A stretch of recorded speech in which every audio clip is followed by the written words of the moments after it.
My favorite personality thing this semester would have to be the personal construct theory developed by George Kelly. George Kelly did not intend on going into psychology until later in life. But when he did, he was awarded a fellowship at University of Edinburgh in Scotland. He earned a Bachelor's of Education and PhD from State University of Iowa and earned a master's degree in educational sociology from University of Kansas. He went on to be a major force in the development of the clinical psychology profession, not necessarily by choice, but kind of by default. During the war, he was trying to find work in the physiological psychology field, but there was very little need for that field, so he switched to clinical and served as a clinical psychologist in the Bureau of Medicine and Surgery during World War II. He then replaced Carl Rogers at Ohio State and had expressed how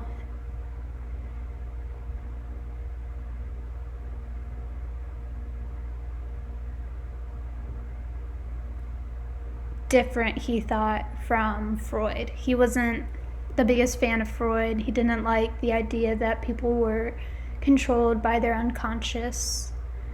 And eventually he also earned presidency of the Clinical and Consulting Division of American Psychology Association and American Board of Examiners in Professional Psychology. So his therapeutic approach was much like a hybrid. He didn't commit to a specific technique or theory, but rather just picked and choose from certain aspects.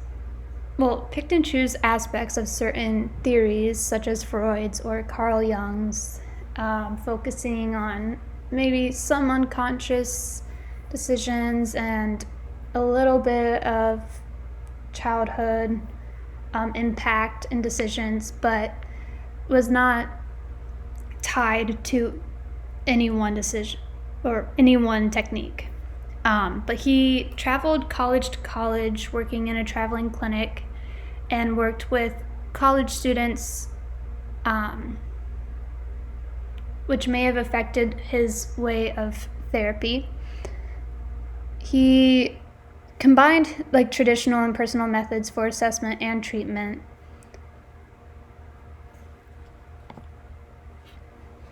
So he developed a theory called the personal construct theory, and kind of also describes his views on human nature. So the theory suggests that differences between people result from the different ways that we predict and interpret events in the world around us, as well as individuals having an active role in how they interpret and collect knowledge. So this was an alternative that derived from both behavioral and psychoanalytic perspectives. And in his approach to therapy, he treated his clients as rational beings capable of affirming their framework of events. And to quote, I believe, one of his books, he said that we are authors, not victims of our destiny. And so, included in his assessments, he developed a self-characterization sketch, which fascinated me for reasons I will get to in a moment. But a self-characterization sketch is a technique designed to assess a person's construct system. That is how a person perceives himself or herself in relation to other people. So he instructed his clients to write a character sketch of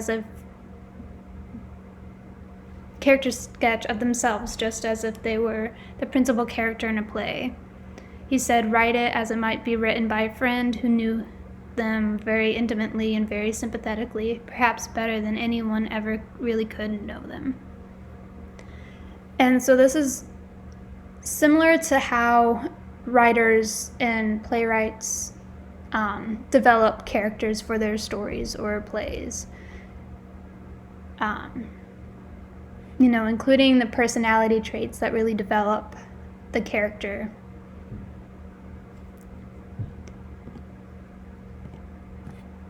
So the reason I found the self-characterization sketch fascinating was because it reminds me of some of the work that I did while in therapy. I was asked for homework to kind of imagine myself as how I think others perceive me, also as how I want to be perceived, and how I currently perceive myself. He also developed the role construct repertory test, in which the client would list certain people in their life, such as given by the textbook, a teacher they liked, a teacher they disliked, the wife, husband, or boyfriend, girlfriend, employer, parents, siblings, and so on and so forth. And then from each group of 3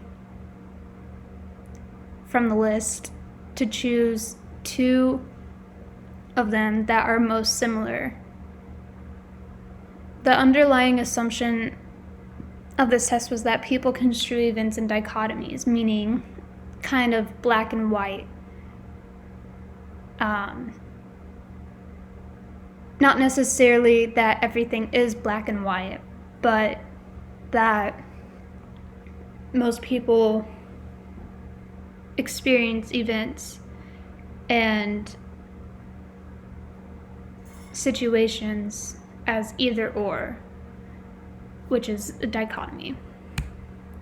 So, as a personal construct theory, this is a sample of what I did in therapy around the year 2017. So I was asked to think of myself and think of how I see myself, and then, so that would be the inner circle, and then in the outer circle, describe how I want to be, how I think I should be ideally. And so I had my name, how I see myself.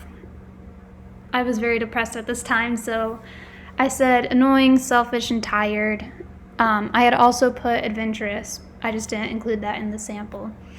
And then how I wanted to be would be caring, smart, driven, funny, optimistic, down to earth, and ambitious. And we use this as a way to think of how black and white my thinking of myself would be, meaning that I didn't think very highly of myself, and because of that, I rarely thought any positive characteristics about myself. I mainly focused on the negative, and I didn't mean to do that, but after a while I continued doing that, and it just became habit. And then, so realizing how I wanted to be and figuring out if I really needed to address how I was acting or felt I was acting in order to change myself into how I want to be, whether that was realistic or if I had set expectations that I had already met. So here are my references, and I hope you enjoyed my presentation.